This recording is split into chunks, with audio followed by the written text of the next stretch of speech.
Okay, hi students. आज का जो हम लोग का शॉर्टकट वाला सेशन है वो होगा हमारे नेक्स्ट चैप्टर बाइनोमियल थ्योरम के ऊपर में। तो बाइनोमियल थ्योरम आज हम लोग कुछ क्वेश्चन इसमें करने वाले हैं जिसमें हम लोग शॉर्टकट से क्वेश्चन को बहुत जल्दी सॉल्व कर सकते हैं। तो सबसे पहला क्वेश्चन मैं लेने जा रहा हूं। आपका क्वेश्चन है, आपके पास में एक वैल्यू दी हुई है 2 to the power of 4n minus 15n minus 1, it is divisible by. आपको ऐसे क्वेश्चन में हमेशा ऑप्शंस में दे दिया जाएगा कुछ चार वैल्यूज, जैसे कि ऑप्शंस में आपको दिया हुआ है 125, 225, 450 and D none of this.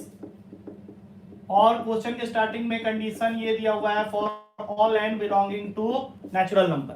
अब चाहते हो आप इस क्वेश्चन को जल्दी से जल्दी करना, तो आपको सिंपल सा काम करना है।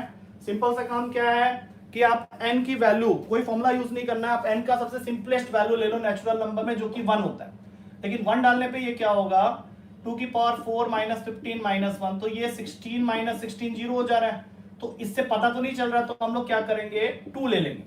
जैसे ही 2 डाला तो ये 2 की पावर 8 माइनस 30 माइनस 1 मतलब 256 माइनस 31, आंसर क्या हो गया 225।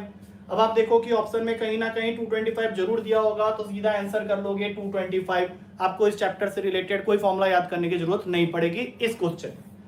तो आई थिंक आपको समझ में आ गया है। ऐसे क्वेश्चन जब भी आए आप n की वैल्यू वहां पे स्पेसिफाई कर सकते हो, उससे क्वेश्चन आपका चुटकियों में सॉल्व हो जाएगा। अब अगला क्वेश्चन मैं आपका लेने जा रहा हूं। आई होप आपको ये क्वेश्चन समझ में आ गया होगा। तो नेक्स्ट क्वेश्चन जो है उसमें थोड़ा सा उसने चेंज किया है, उसने आपको नंबर ऑफ टर्म्स मांगे। ये भी एक कॉमन क्वेश्चन होता है आपके पेपर का। तो दूसरा क्वेश्चन है, how many terms are there in x plus y plus z, पूरे के पावर में दे दिया आपको, सपोज कर लो 10। आपको बताना है कि इसको एक्सपेंड करने के बाद कितने टर्म्स होंगे।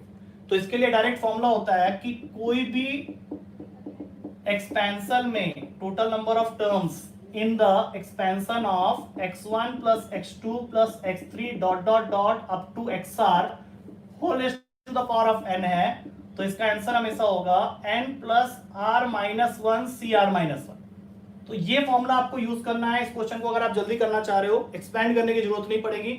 Total number of terms in x1 plus x2 plus x3 dot dot dot up to xr whole raised to the power of n is always equals to n plus r minus 1 cr minus 1।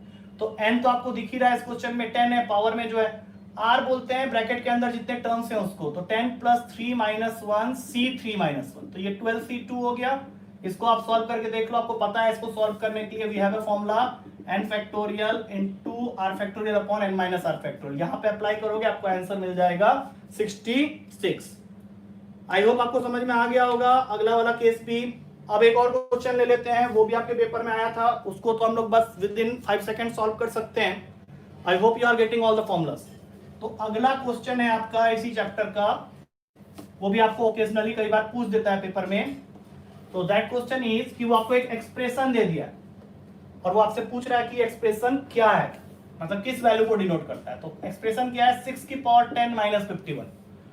वो बोल रहा है ये किस तरह का number. पहला option prime number, दूसरा ऑप्शन पावर ऑफ 3, तीसरा ऑप्शन मल्टीपल ऑफ 5, चौथा ऑप्शन नन ऑफ दिस। अब जब भी ये क्वेश्चन मिले तो सबसे पहले आप लोग क्या करोगे, ध्यान से देखो, 6 की पावर है। अब देख लो, पहले तो 6 दिया हुआ है आपको, 6 की पावर में 10। अब अपने 6 में एक प्रॉपर्टी होती है कि अगर किसी नंबर का यूनिट प्लेस 6 है तो उसके पावर में आप कितना भी बड़ा नंबर लिख दो, जब भी वो सॉल्व होगा उसका यूनिट प्लेस 6 ही होगा। मतलब 6 की पावर 10 एक बहुत बड़ी वैल्यू आएगी, लेकिन उसका जो यूनिट प्लेस होगा वो तो 6 ही होगा।